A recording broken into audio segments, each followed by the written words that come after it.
Hello, everybody. Welcome back to another episode. I'm back with Shweta Advani. So, Shweta is a social entrepreneur and the founder of Mindful Love Tribe. Sorry for the mistake. So, thank you, Shweta, for joining in. It's a pleasure to have you. Thank you very much. Thanks, Lakshit, for having me over. Yeah, it's my pleasure. So, before beginning, it would be great, if you can speak about yourself and your company and how it goes and how do you do and what do you do. It would be great. Great. Hi, guys. My name is Shweta Advani, and the name of the organization is Mindful Love Tribe. We started this organization 2 years back, and the main idea is to get mindfulness into people's life, and more so in today's scenario where there is so much stress and anxiety due to the COVID thing happening. And we wanted to equip people with mindfulness to, help them build emotional resilience to beat stress and also have quality relationship. So that's the basic idea. Okay. And how did you get this idea of beginning it and how did that start?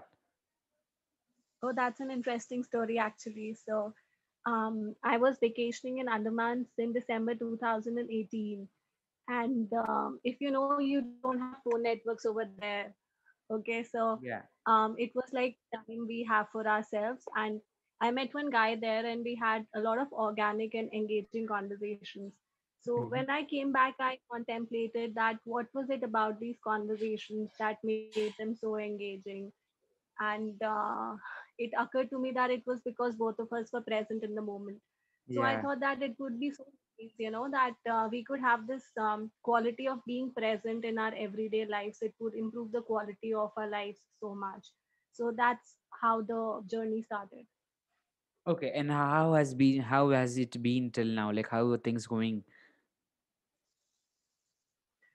It's been interesting, a roller coaster ride. Okay, so when we started initially, I had this idea of bringing mindfulness into relationships. So that's how the name goes, Mindful Love Tribe.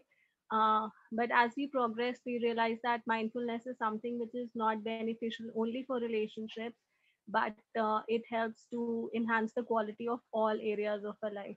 Be it your career, health, everything. And now that we are going through these tough times of pandemic, we have developed more courses that help people to build emotional resilience and overcome stress and anxiety. So we have courses for corporates, we have courses for kids, and we're trying to engage and help as much of community that we can. Okay. So before discussing more about on the company part of it, I just want to know, like, what do you mean by mindfulness? Why does a person has to be mindful about anything? What do you think about mindfulness? I'll tell you, but I want to understand, what do you think about mindfulness? I think being present or doing meditation. That's what I know. Or being mentally calm and fit. Right. So, most of it, what you've shared is absolutely on point. So, mindfulness is basically the skill of being present and being aware of what is happening inside you and being aware of what is happening in your environment. Hmm. And the second question that you asked was, why do we need to be mindful, right? So, how it helps you is that if you're mindful of what is happening inside you and aware of what is happening around you, you are better equipped to respond to situations rather than reacting. So, I'll give you an example that suppose there's a scenario that somebody has said something to you that has hurt you or bothered you, right? Mm-hmm. So you start having a negative thought inside you. Why did he say that? Why did this happen? So that loop starts with a single thought. Okay.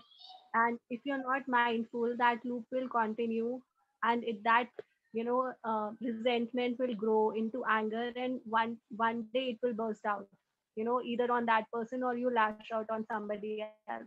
But if you are Yeah. mindful in the first place, you could try and find out what exactly happened, and you could frame that question better to the other person initially, so you are in a better position to respond.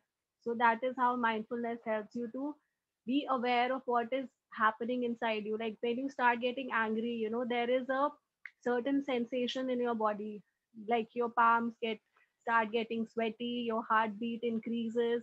So there are a lot of things that will happen physically in your body when an emotion or a thought is emerging. So if you are in the practice of mindfulness, you can catch it and nip it in the bud and find better outlets of those emotions. And it will help you do better at your work, in your relationships, and even your health will improve. So that is why we need mindfulness. Okay.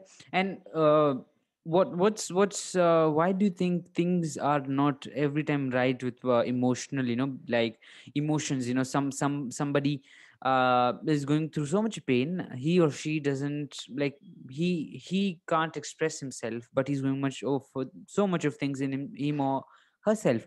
So why do you think people lack in showing emotions out? Hmm. Right. See, it has got to do a lot with conditioning also. So, when we are kids, we are told only to cultivate good emotions. Like parents tell you that don't cry, okay, don't be sad, don't be angry, don't do this. So we have labeled certain emotions as negative, and we are given incentive to not show those emotions.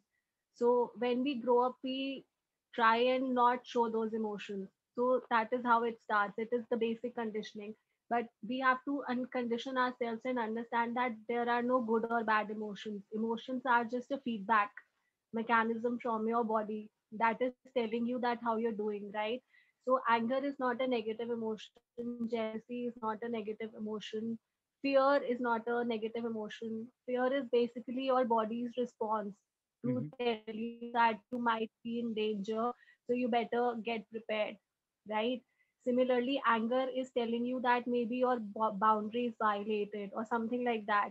So every emotion that you're feeling is just trying to protect you from something. They are like helping you with feedback. So people fail to address emotions because number one, they do not understand emotions. Number two, they want to suppress negative emotions. And number three, the intelligence to, express the emotion in a way that the other person can also understand. Because till the time you do not understand your own emotion, you would not have the intelligence to make the other person understand. So I think this answers your question. Hmm. Okay. Okay. um like, why why do you think like, how does your company helps people in various parts of their life, or into various kind of things? How does it help them, and why do you think through courses something can happen? Yeah, so we have a team of a lot of expert mindfulness coaches and psychologists, and the methodologies that we use are CBT and building emotional resilience. So how that happens is that CBT is basically reframing your negative thoughts. So whenever we are in stress or anxiety, we have a lot of negative self-talk going on inside us, Mm-hmm. and CBT helps you to reframe those thoughts and find out the logic behind those thoughts. So you're basically questioning your own negative thoughts and turning them into positive beliefs. So that is one way to go about it. And secondly, we have yoga classes, we have yoga nidra. And so basically it is a holistic approach that how you can calm yourself down through yoga and meditation. And also we are adding science and psychology to it because mindfulness is a very science based approach. It helps you to actually reduce stress. So when we combine all these, the best of the east and the west sciences that we have, we develop those courses that can help you holistically. Okay, okay. And what has been your experience, being mindful, and like, what did you experience, and what did you learn through creating this company, and helping people through your company? uh, I think the best learning that I've had is that people heal in communities and safe spaces.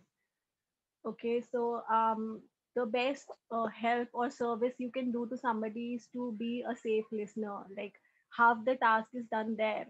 You know why? Because there's something called mirroring. So like when you are a kid and you have a safe space, like in terms of your care is there to listen to you. Okay, so you dwell up with that sense of safety and security, but a lot of people are not privileged enough to have that safe space in their environment.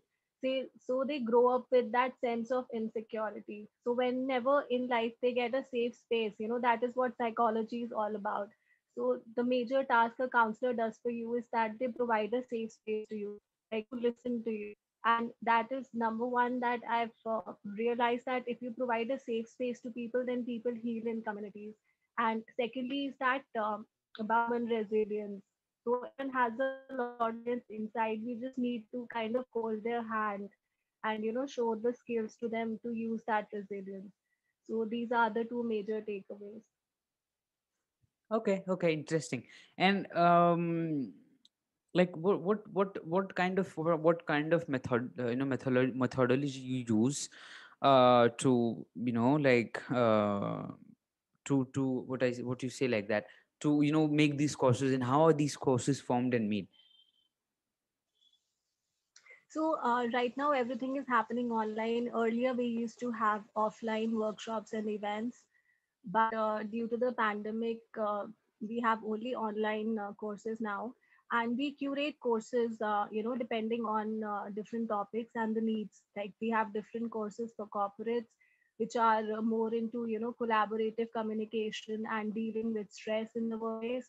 Then we have different courses for families, that how can kids be more mindful and about parenting. And then we have different courses for individuals, that for self improvement and how they can learn to self soothe their anxiety. So there's an entire spectrum, and a lot of research goes into curating each and every workshop that we do. Okay, okay. And what difference has it brought to your courses, and how the courses are happening because of lockdown? What did like how has been the response, and what do you feel? Which one is a better way? Was meeting people face to face, was it a better way, or meeting people virtually is a better way? See, nothing beats meeting face to face, because Yeah. everything is connected. Okay. But right now, since everything is online, we are trying to make the best of the situation and provide support as best as we can. And it has also helped in terms of there is a lot of solidarity, because we have a safe space. We don't have a lot of people in a workshop. We do not go beyond 10 or 12 people in a workshop, because we are trying to create that safe environment for everyone. Hmm. And when people hear that everyone else is going through a similar situation, because generally we think that our pain is like that and nobody is going through it, we have a lot of suffering, I am so overwhelmed, but then we realize that everyone else has a similar kind of experience in their life. So when we listen to other people talk about their suffering, and we realize that we're not alone, so there's a sense of solidarity. And when you learn as well, how you can start your mornings, how you can be at your workplace, how you can even utilize your commute time to be mindful. So these are little things, but they add up, because they basically empower you to take charge of your life. So I've got good response in terms of people, who were preparing for their college admissions, and even people in jobs have better experiences, able to focus at their work. And people in relationships are happy. They could talk to their, partners, what was causing them stress. So there's a lot of positive feedback. So there's a sense of fulfillment. Okay, okay. Yeah, I just agree upon that. And yeah, it's interesting to know about these things, and understand these things. And even I think it has been very different for you even. And like, does it sometimes, being an entrepreneur, it's every time not easy. So do you have that feeling of leaving everything and doing a corporate job? Does that my thing comes to your mind sometimes when you're sitting alone or thinking about things going on? Yeah, it's not a tough thing. It's not an easy thing. You're absolutely right. Especially coming from corporate environment and starting everything from a scratch. But I think a sense of purpose gives you that drive to keep on going. And the major drive that I've had in my life is to make a difference. And even when I was in corporate, I was in human resources. So I chose that career path because it had that opportunity to serve, like in terms of creating courses, and even I was into creating training materials for people, and human resources has a lot of interaction with people. So I had that sense of fulfillment there also. And here also that drive has extended because it's a totally new environment, and mindfulness is something I'm passionate about. So yeah, it has like it's a double-edged thing. It is not easy, but the sense of purpose is Yeah. driving me right now. So I would be completely happy if people who are there and listening to this podcast could give it a shot and try it out, because the more people who are out there and they engage with this, the more the company will grow. So what would you like to share with somebody, uh, you know, about your journey, and what your some of the major learnings from your venture?